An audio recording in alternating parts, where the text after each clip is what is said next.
Paragraph सुनाते हैं कि इस पैराग्राफ के अंदर आपने उर्दू की कौन सी गलती महसूस की। मैं जैसे ही इज्तिमा में पहुंचा, मुबल्लग के इस्तकबाल के लिए लोग खड़े थे। मैंने तहरीर देखी जो कि मनोअन लिखी हुई थी। इसमें गलती किस जगह पर है वो मैं आपको पॉइंट आउट कर देता हूँ। लाम पर जबर नहीं बल्कि लाम के नीचे जेर है।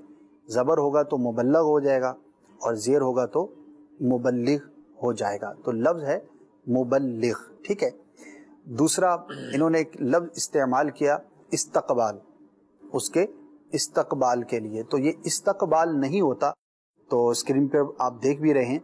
तो ये माह रमज़ान का इस्तकबाल हो या किसी का इस्तकबाल हो तो ये ता के नीचे जेर होती है, ठीक है। स्क्रीन पर आप देख रहे हैं। तो इस्तकबाल पढ़ना ये गलत है, दुरुस्त है इस्तकबाल, ठीक है।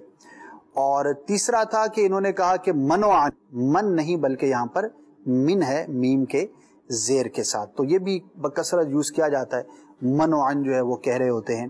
तो अगरचे इसको हम नाजायज या हराम नहीं कह रहे, लेकिन बहरहाल ये एक गलती है।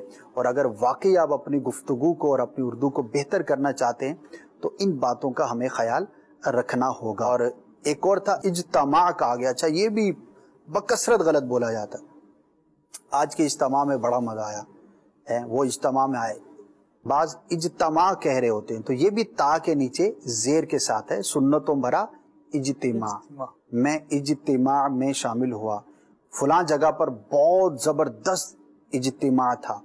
तहरीर जी, ताके जबर के साथ ये भी, इन तहरीर में तहरीर नहीं पढ़ना, तहरीर पढ़नी है, ता पर जबर के साथ है। तो ये एक चौथी गलती थी इसके अंदर। आज का पहला मुहावरा है दाल में कुछ काला है।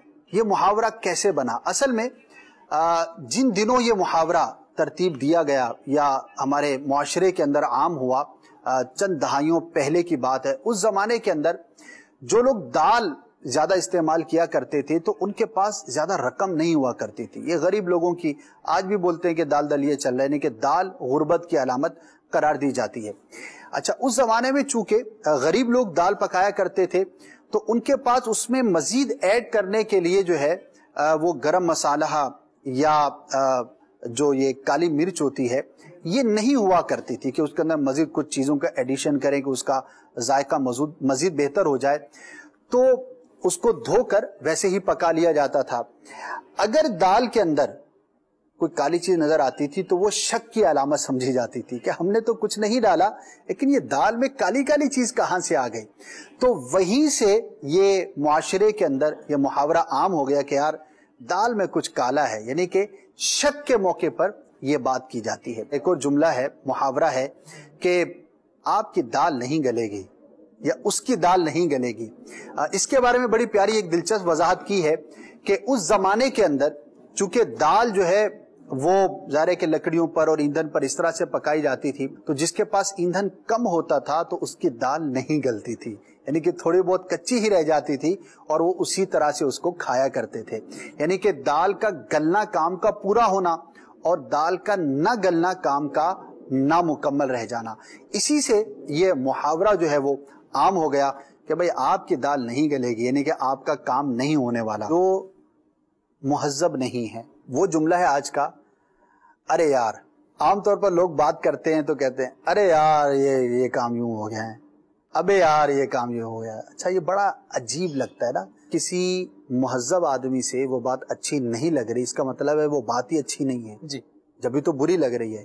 बिल्कुल, अगर मुझे उसके जैसा बनना है या मुझे भी मुहज्जब अंदाज इख्तियार करना है तो जाहिर है कि उसी चीज को इख्तियार करना पड़ेगा कि हमारी जुबान के अंदर अबे तबे नहीं होनी चाहिए, आप जनाब होना चाहिए। तो नोट करना है आज के बाद कि अगर हमारे घर में ये जुमला कोई बच्चा भी अदा करता है तो उसको आसान अंदाज पर समझाया